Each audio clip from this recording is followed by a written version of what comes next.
Hello, I'm Scott Stevens, Goldsboro City Manager, here for our April monthly update. Every time I'm sitting down for these, it's like I just did it last week. So time is really moving, and I think it's a good time to be in Goldsboro. Spring is really here. For those that have pollen problems or allergies to what's going on this time of year, I think you probably know it better than the rest of us. But I think all of us enjoy most of us enjoy the spring weather and the time outside. And I know I see a lot of you out in the community moving through our parks and moving around, and I hope you'll take advantage of the spring weather. And summer will be here before you know it. So those that are interested in that, it's coming. Those that are dreading it, will get ready because summer's on its way as well. But enjoy the day while you have it. It is a pretty time throughout Goldsboro. We've had a busy April, and I guess there's been at least several events that are unusual that I wanted to share with you, and I know that you're aware of them by now. And the first being the tragedy at Wayne Community College and the employee, Ron Lane, that was killed by a former student there. While a very unpleasant incident, and I really, my heart goes out to the family and the community college and those involved and the students that were affected. I will say, as the manager and sort of watching that operation of our police department, working in conjunction with the sheriff's department, Highway Patrol, and other agencies, that I was very pleased with their coordination, their working together, other communities' willingness to reach out or reaching out to offering their assistance to Goldsboro and Wayne County. And I do think the community responded very well, from the agencies to the citizens, and it did result in the suspect being captured within 24 hours of the incident. And so as tragic as it was, and again, I certainly send my heartfelt sympathies to the family and all of those involved or affected by the tragedy, I do think the response, we can be proud of that in terms of those of us that are part of the community here. And so I wanted to thank those involved in trying to help bring that gentleman back, and then we'll see how the justice system handles that from there. April 7th, I hope you were aware, we had Governor McCrory and Secretary Susan Klutz here with the Department of Cultural Resources. They were on a tour across the state to talk about the importance of historic tax credits. And if you wonder how a lot of older buildings have been renovated or why in other communities, economies drive that, but a big part of making it economical to do that in any community, be that a Goldsboro or a Clayton or a Raleigh or a Durham, were the historic tax credits that the state used to have. And those tax credits expired at the end of 2014, and the governor and Secretary Klutz are both supportive of some version of historic tax credits where an individual or a business can invest in an older building and then get some state tax credit going forward for their time and effort and monies that they put into the older buildings. And very important for Goldsboro and many other communities in terms of having people invest in houses or buildings.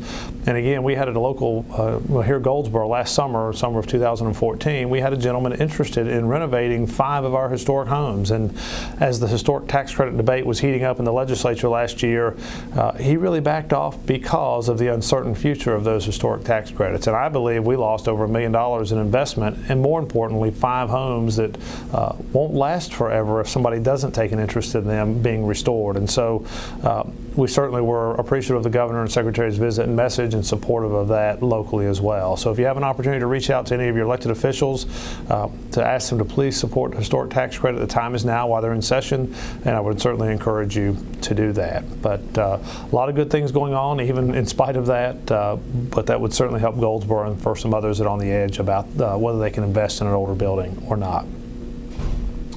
The city's been embarking and trying to lead the effort on a hunger initiative where kids that are fed at schools during the week. On the weekends, we had heard from teachers that it was really a problem Monday because the kids weren't eating through the weekends. City Council became very concerned and involved, has reached out to the community. Many community members have responded either in time or money, and lots of volunteers being willing to be part of that.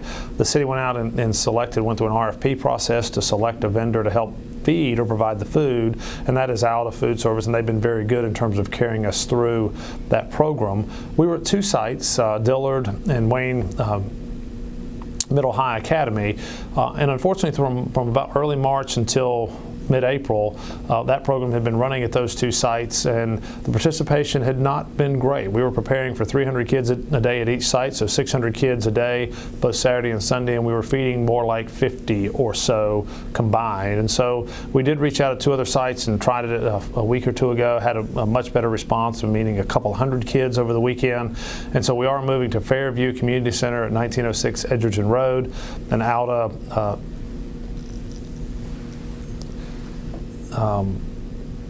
out-of-structured day, the facility at 801 Poplar. So those two facilities, a Fairview Community Center, 1901 Edgerton, an out-of-structured day facility at 801 Poplar is our feeding programs going forward. Again, still running Saturday and Sunday, still running 3 to 5, and we certainly encourage, our intent would be to feed any school-age kid or any child that shows up there. It's not a daycare, it's not to be dropped off and left, but certainly trying to feed kids and then get them back on their way. So again, we'll continue to monitor that program, but I expect at those two locations we will be more successful in terms of feeding the numbers. But very pleased with the volunteer support. We still need that, and very pleased with the community support as a whole. So no one has told us no yet in terms of being willing to do their part in helping us in feeding hungry kids in our community. I do want to mention our conversion to fully automated garbage collection. Many of you may not have any impact at all. You may not know the difference. The trucks are out in the community. Our drivers have been quite, quote, practicing with the trucks and trying to get used to how they operate. And they won't work on every route, but they will work on many routes. And again, we've purchased 3 of these trucks and fully automated means it has an arm that'll reach out and grab the container, dump the container, and then set the container back down where it was. It's operated with 1 person in the truck versus our current way of collecting is a truck where you have a driver and 2 laborers or 2 sanitation technicians on the back. They pull over and grab the container by hand, hook it to the truck dumps it, and then they by hand push it back. These trucks, one, will save on personnel costs, and we've had enough people retiring or moving on to other jobs in the last year that we're not getting rid of any full-time employees. We've done it through attrition over the last year. As people move on, we've replaced them with temporary employees.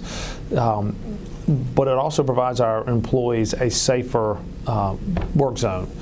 They don't have to be on the back of the truck, at least not as many of them. And when it's hot, when it's wet, when it's cold, when it's icy, it keeps them out of harm's way. They're in a cab of a truck versus being on the back of the truck. So again, it doesn't replace all of those that have to ride on the back of the truck, but it certainly reduces those numbers pretty significantly. And so as our crews work to familiarize themselves with those trucks, you'll see them out into the community. June 1st is our real kickoff date for that. We are sending brochures out in utility bills, so those of you that are utility customers of us will be receiving those notices that talk a little more about placement of containers, because that does matter, and we'll talk more about that as time goes forward. But you need to have about a 3-foot clearance around them from vehicles or mailboxes or trees, and then no overhead clearances where possible, and parking on the street needs to be somewhat limited around trash containers. So be a learning curve for both of us, but it is something that has worked very well in many communities in and around us. And again, it does reduce personnel costs. It does make for a safer work environment for many of our employees. And that's something that as we go forward in time, we'll work with you. If you have questions, please don't hesitate to call us or Public Works. And we've put numbers on the flyers, or numbers are in the phone book, or you can call the manager's office and we'll help you through that process. You shouldn't have to do anything different between now and June 1st, but beginning June 1st, we are trying to put instructions out on how to place the container. And the basic difference is put it where, 1, there's not things around it, then 2, where the lid is facing the street, so that when we dump it, the lid helps to put the garbage into the garbage truck. So again, we're pretty excited about that conversion, and if you haven't seen the trucks, they're coming soon, so in terms of your neighborhood, and you'll see that soon. We will have a small percentage of customers, like 5% or 5 to 800 as we get into the final numbers, whose garbage collection day will actually change. We will send letters to those, so it doesn't mean anything for you between now and June, but when the date changes in June, there are a very small number of our customers. Of the over 13,000 that we have, there are about 5 to 800 that may have a change of day, and so you'll get a letter from us if your day changes. And for those that are medically exempt or unable to push their own carts that are currently exempt from having to move it to the curb, we will still collect the garbage from wherever it is on your property. So that won't change for you either. But if you have questions, please don't hesitate to call. Seymour Johnson Air Show, I think you'll hear more and more about that in the coming month. Again, it's May 16th and 17th, a Saturday and Sunday.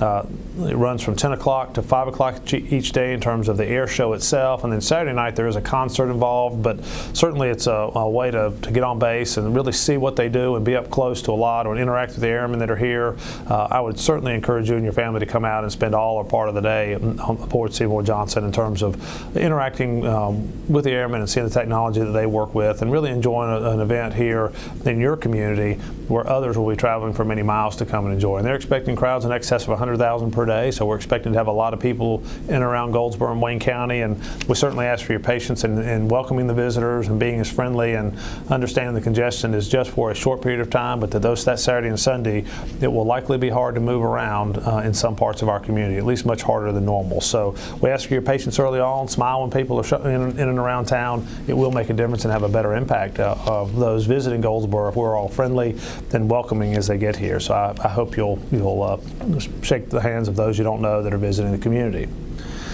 For us in the city, it is budget time. The departments have been working on budgets for the past, I guess, 4 to 6 weeks. They have submitted them to Finance Department, who in fact has put that budget book together for the manager's office for us to then sit down with Angel Wright Lanier and our finance director, Kay Scott. We're going to lead the budget effort. I'm going to sit in with them, and we will meet with all the department heads and understanding their requests, what they believe they need to run their department next year. And for us, next year means July 1st, 2015 through June 30th, 2016. And my expectation is we'll have at least a draft budget to present to our city council in early May. And then the council will work to adopt that budget before the end of June. So if you have an interest in what's going on with the city budgeting process, now's the time to pay attention. There will be a public hearing on our budget in May, and the council will have some public meetings in terms of discussion of budget. So your input, if you have any, it's time to do that or share that with our elected officials or staff. Some things that do concern me as we go into our budget this year. One, our privilege tax was taken away last year by the state legislature. For Goldsboro residents, we used to bill about $400,000 a year in privilege taxes. That really equates to almost 2 cents on the tax rate. So I'm not telling you we're raising the tax rate 2 cents, but we've virtually, in essence, lost 2 cents on our tax rate and revenue we had a year ago because of changes to the state privilege license tax, where businesses paid some more to do business here in Goldsboro. They're no longer paying that privilege tax, and it does equate to about $400,000. So we either cut expenses by that, which is fine, but expenses get into street resurfacing or less replacement of vehicles or other things within the city that we have seen that are needs and being requested by departments, or you have an increase in revenue somewhere else. And so we haven't made that final decision or recommendation to council yet, but the impact is still real. The sales tax redistribution for statewide, there is some discussion within the legislature. The proposals change on a I guess I don't want to say daily, but on a weekly basis. So I don't tell you that I'm current in my numbers, but in at least 2 of the proposals I've seen, Wayne County would have an increase in sales tax revenue, so it's good for all of us that live in Wayne County. But Goldsboro itself would have a decreasing in revenue in terms of that. So that concerns me for Goldsboro residents, taking some of the sales tax away from Goldsboro. And again, we either reduce costs or we raise revenue somewhere else. And the main way council can raise revenues that they have the authority to do is through the property tax. So again, not that I'm suggesting we're doing that, I'm just telling you those are things that are going on at the state level that do ultimately have an impact here at the local level. We had a lot of discussion on Special Olympics through the December timeframe and January and how to handle that. We had, during our council retreat that we held at the end of March, we did discuss with council the idea of Special Olympics as part of our staffing changes. Council was okay with us hiring a part-time person to assist a full-time person in handling Special Olympics. So Delisha Lee in our Parks and Recreation Department has been tasked with that. She'll be looking to hire a part-time person to help with all of her duties, but Special Olympics being one of those as well. And we have shared that with the Special Olympics I guess board and those that have made that request of us some time ago, that we would be taking on that effort for them. So we appreciate patience of those athletes, and I know they've missed at least a few of their games through the winter, but I hope we'll have a program that's as good and strong as you had, and in years to come the city will be the lead agency on that for Goldsboro and Wayne County. Recently, or I guess early April, there was a misquote in the News Argus of something that I said, and it was really in reference to me responding to a citizen request that if it wanted to get me fired, go ahead and get me fired. And 2 things. One, I will tell you that I never try to be impolite or unprofessional to any citizen, and would never intentionally say those kinds of things out loud, and certainly not in a public meeting. And again, the quote, although maybe attributable not to me, the way it was written certainly appeared that I had said that, and had several people comment on that. When I share my concern with the News Argus staff, I will tell you they really listened to my concern. They did all they could to correct it, and I just want to thank them for, one, listening to me and understanding that it did concern me, that it appeared that I could have said something that would have been misinterpreted, that I was, I guess, that offensive or unprofessional in terms of responding to a citizen. But again, I do think they handled it very well, and they did all they could to correct that and clarify the statement after I asked them could they do something. And so I do want to thank the News Argus and their staff. And again, I know they cover a lot of complex topics, and a lot of people are saying things. And again, I appreciate their response when at least I had an issue that I felt like they had significantly misquoted me. Center Street project, a lot of activity there. We did, or our contractor TA11 did open the southbound lanes, so to one-way traffic, your northbound lane is closed, and then northbound traffic will have to come up the side street or the parallel streets of John or James. Most of the comments, all that I've heard from the residents or businesses or those that have visited downtown, they seem to be pretty excited about what's coming on the southbound lane and how it's finally seeing the geometry and how the parking works and the sidewalk width. Those businesses on the northbound side, we certainly appreciate your patience through the construction. Again, I think our contractor will have that site open as quickly as he can. November's his time to be finished. I hope he is open sooner than that. But I would certainly encourage the community to come downtown and support those businesses. They need you now during the construction as much as ever. And I hope their time after the construction is much more profitable for them. But at no time during the construction is a concern for them that people will quit coming because of the inconvenience. There is parking downtown. You might have to walk a half a block or a block, but there is parking in and around all of the businesses downtown. And I would certainly encourage you to come and to see what's going on. The Granite Fountain at Walnut and Center is under construction this week, so it should be much more visible in the weeks to come, and we'll try to have more information for you on that as well. Council meetings, one thing that's changing for them, the council has historically met at 5 o'clock in our work session here at the City Hall Annex. It's a public meeting, but it's not been a televised meeting. They have had a 7 o'clock meeting, those same first and third Mondays at 7 o'clock in our council chambers. That is a televised meeting. At their last meeting, there was a resident that asked would they consider televising both meetings. The council agreed, was unanimous in their support for doing that. I'm still working through some of the details of how to do that, so we may have trial and error on a few of the nights, but my expectation at this point is that we will do their work session and their formal meeting as in the council chambers. That is the best place for our AV equipment in terms of microphones, in terms of camera angles, in terms of podiums that are wired, in terms of having room for people to sit, versus trying to set up a different room with microphones and cameras where maybe you can't hear everybody as well. So we're going to work on that and see how it works. We're talking about times. Our April meeting will still be, the formal meeting will begin at 7. The work session may begin at 5 or 6, depending on how much information we have to share with council. And as we go into May, we may, if the council's agreeable, shift those meetings a little earlier, so we start at 5 and roll into our formal meeting at 6.